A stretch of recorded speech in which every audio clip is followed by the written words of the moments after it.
शेकापचे नेते आणि संभाजी ब्रिगेडचे प्रदेशाध्यक्ष प्रवीण गायकवाड यांनी आज काँग्रेसमध्ये प्रवेश केला। काँग्रेसचे ज्येष्ठ नेते मल्लिकार्जुन खरगे यांच्या उपस्थितीत प्रवीण गायकवाड हे काँग्रेसमध्ये दाखल झाले आहेत। गायकवाड यांना पुणे लोकसभेची उमेदवारी दिली जाण्याची शक्यता व्यक्त केली जाते। राष्ट्रवादी काँग्रेस अधिक मनसे आणि समाजवादी विचारसरणीचे सगळे पक्ष आणि रिपब्लिकन पक्षाचे कवाडे आणि गवई गट यांनी एकत्रित बेरीज केली तर पुण्यातली जागा काँग्रेस पक्ष निश्चित जिंकल।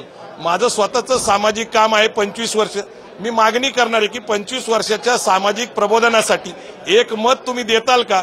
मला असं वाटतं की 25 वर्षाच्या प्रदीर्घ सामाजिक प्रबोधनासाठी लोक एक मत मला देतील आणि सोशल इंजिनिअरिंगच्या माध्यमातून सुद्धा आम्ही ती जागा निवडून येऊ। कोण आहेत प्रवीण गायकवाड पाहूयात ग्राफिक्सच्या माध्यमातून।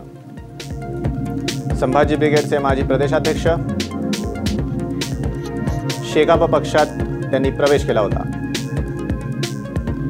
बहुजन विचारसरणीचे कट्टर समर्थक, मराठा नेते म्हणून महाराष्ट्रात ओळख, तरुणांचं संघटन उभं करण्यात यश,